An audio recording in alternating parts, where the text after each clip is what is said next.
문제달인 신혜손입니다. 국가직 공무원 직업상담사 직렬 직업상담 심리학개론 핵심 강의 시작하겠습니다. 9강 행동주의 상담이에요. 행동주의 상담에서 인간의 행동은 모두 학습에 의한 것이고요. 학습을 통해서 행동 수정 또한 가능하다라고 보고 있어요.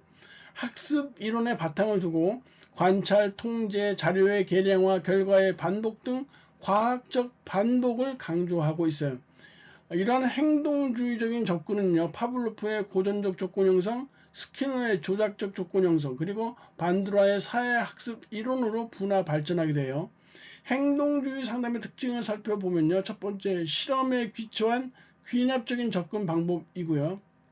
두 번째, 인간의 행동에 대해서 자극에 대한 반응으로 이렇게 설명하고 있어요. 세 번째, 내담자의 부적응적인 행동은 학습에 의해 획득된 것으로 보면서 이를 수정하기 위해서 학습의 원리를 적용하고 있어요. 상담자는 능동적이고 지시적인 역할을 하고요. 상담 결과에 대해서 객관적인 평가를 하는 특징이 있네요. 고전적 조건 형성이요. 고전적 조건 형성은 파블로프가 개 실험을 통해서 처음으로 연구했는데요. 개 실험에서 먹이는 무조건 자극이고요. 개가 먹이에 대해서 흘리는 침은 무조건 반응이에요. 그리고 그 이후부터 개에게 먹이를 줄 때 종을 치게 되죠. 그런데 이런 조건화되기 이전의 종소리는 중성 자극이지만 이제 조건화된 이후의 종소리는 조건 자극이 되고요. 종소리로 인해서 개에게서 나오는 이 침은 조건 반응에 해당되겠네요. 개 비유해서 비춰봤을 때 인간의 행동은 환경 자극에 의해서 동기화되고 행동 양식에 따르는 강화에 의해 결정된다고 보았어요. 조작적 조건 형성은 스키너가 고전적 조건 형성을 확장한 것으로서 스키너 상자에서의 그 쥐 실험을 통해 구체화했어요. 지렛대를 누르면 먹이가 나오는 장치에서 먹이는 무조건 자극이고요. 먹이를 먹는 것은 무조건 반응이에요. 그리고 지렛대는 조건 자극이고요. 지렛대를 누르는 것은 조건 반응에 해당한다고 보았어요. 고전적 조건 형성이 환경 자극에 인간이 수동적으로 반응하는 반응적 행동이라면 조작적 조건 형성은 환경 자극에 인간이 능동적으로 반응하는 조작적 행동을 설명하고 있는 것이죠. 스키너의 조작적 조건 형성은 보상에 의한 강화를 통해서 반응 행동을 변화시키려는 일종의 강화 이론이라고 보시면 되겠어요. 강화 처벌을 볼게요. 강화는 반응의 확률을 높이는 것이고 처벌은 반응의 확률을 감소시키는 것이에요. 그리고 정적이라는 표현은 어떤 자극, 육해 자극이든 불쾌 자극이든 주는 것이고 부적이라는 표현은요, 자극을 제거하는 것이에요. 그러니까 합쳐볼게요. 정적 강화는 어떤 자극을 줘서 반응 확률을 높이는 것이니까 육해 자극을 부여하는 것이겠죠. 이렇게 해서 반응의 확률을 높이는 것이에요. 운동장에서 휴지 주는 학생에게 사탕을 주는 거. 그 다음에 부적 강화는 자극을 제거하는데 확률을 높여야 되니까요. 불쾌 자극을 제거해서 바람직한 반응의 확률을 높이는 것이겠죠. 과제를 해온 학생들에게 자율학습 면제를 해줘서 과제 참여도를 높인다라는 이런 예를 들 수 있어요. 그 다음에 정적 처벌은요, 불쾌 자극을, 정적은 주는 것이니까 불쾌 자극을 부여해서 바람직하지 못한 반응의 확률을 감소시키는 것이 정적 처벌이에요. 그 다음에 그래서 예를 들어서 장시간 게임을 하느라 공부를 소홀히 한 아이를 벌 세우는 거 대표적인 예예요. 부적 처벌은요, 육해 자극을 제거해서 바람직하지 못한 반응의 확률을 감소시키는 것이 부적 처벌이에요. 그래서 구분을 잘 해두세요. 강화는 반응의 확률을 높이는 거, 처벌은 반응의 확률을 감소시키는 거, 정적은 주는 거, 그리고 부적은 제거하는 거라는 개념을 갖고선 조합을 해보시면 돼요. 강화 스케줄 또는 강화 계획을 볼게요. 고정 간격 계획이라는 것이 있는데요. 이 고정 간격 계획은 요구된 행동의 발생 빈도와는 상관없이 일정 시간 간격에 따라서 강화를 부여하는 것이 고정 간격 계획이에요. 주급, 월급, 일당 이런 거요. 그 다음에 변동 간격 계획은요, 일정 시간 간격 없이 평균적으로 확인할 수 있는 시간 간격이 지난 후에 강화를 부여하는 것인데요. 아이에게 평균 1분의 사탕을 한 개씩 준다고 했을 경우에는 2분만 안 넘어가면 되는 것이잖아요. 1초에서 120초 사이에 어느 한순간에 사탕을 주겠다는 의미를 나타내는 것이고요.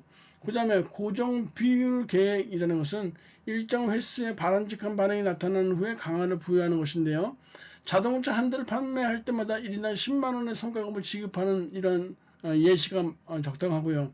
변동 비율 계획은 불규칙한 횟수의 바람직한 행동이 나타난 후 강화를 부여하는 것인데요. 대표적으로 복권이나 카지노의 슬롯머신을 예로 들 수 있어요. 행동 수정 프로그램의 절차를 보면요. 첫 번째, 목표 행동의 정의가 이루어져야 돼요. 즉, 눈으로 관찰할 수 있는 객관적 행동을 정의하고요. 두 번째, 행동의 기초선을 측정해요. 이 행동의 기초선 측정에는 행동의 빈도수와 지속성을 측정한다는 내용이에요. 세 번째가 기법을 적용하는 것인데요. 기법을 적용해서 적응 행동은 강화시키고 부적응 행동은 약화시키는 것이에요. 기법을 적용한다면 행동 수정 결과를 검증해야 돼요. 행동 치료 효과를 검증하는 단계예요. 그 다음에 다섯 번째, 이러한 행동을 일반화시켜야 되는데 지속적으로 습득되는 행동을 고착화시키는 단계라고 보시면 되겠네요.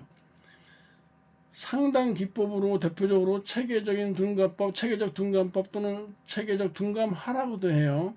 내담자의 불안 반응을 체계적으로 증대시켜서 둔감화한다 말 그대로죠. 체계적 둔감화의 3단계는 1단계가 근육 이완 훈련이에요. 근육을 이완시켜서 몸의 긴장을 풀게 한다. 두 번째가 불안 위계 목록 작성 단계인데요. 낮은 자극에서 높은 자극의 순서로 불안 위계 목록을 작성하는 단계예요. 3단계가 둔감화 단계인데요. 불안 상황을 단계적으로 상상하도록 해서 불안 반응을 점차 경감시켜 나가는 단계예요. 체계적 둔감화의 3단계 잘 봐두셔야 돼요.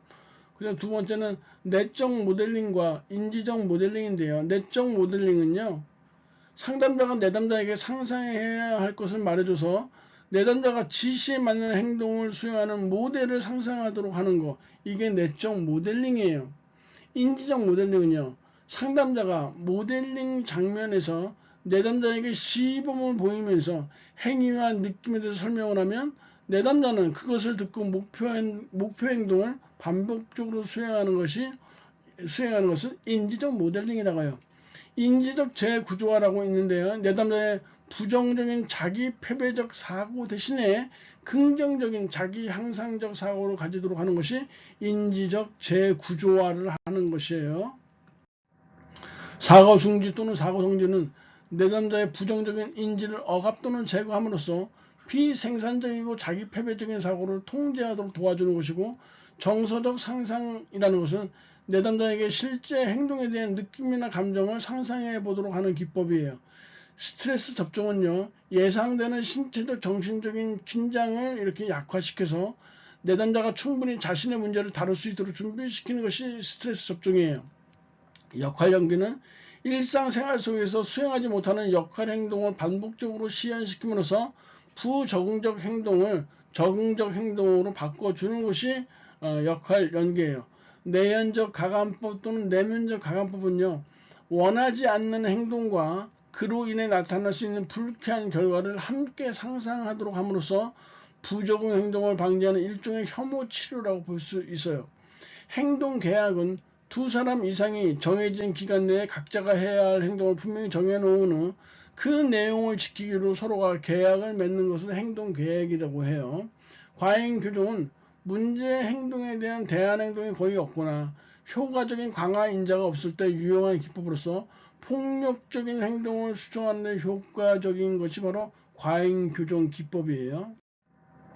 행동 변화 기법을 살펴보면요, 내적 행동 변화를 촉진하는 것이 있고 외적 행동 변화를 촉진하는 기법이 있는데, 내적 행동 변화를 촉진하는 기법은요, 체계적 둔감법, 근육 이완 훈련, 인지적 모델링, 인지적 재구조화, 사고 중지, 정서적 심상법, 스트레스 접종을 들 수 있어요. 그래서 우리가 직장사에서 최근 인인 사정스 이렇게 외웠어. 최근 인인 사정스, 극적 행동 변화 촉진은요, 상표제도, 모델링, 주장훈련, 역할연기, 행동계약, 자기관리 프로그램, 혐오 치료, 그리고 바이오 피드백을 줄 수 있어요. 그래서 상무주역, 행자, 현바, 이렇게 해서 상무주역, 행자, 현바, 최근 있는 사정수, 상무주역, 행자, 현바, 이렇게 볼 수 있고요.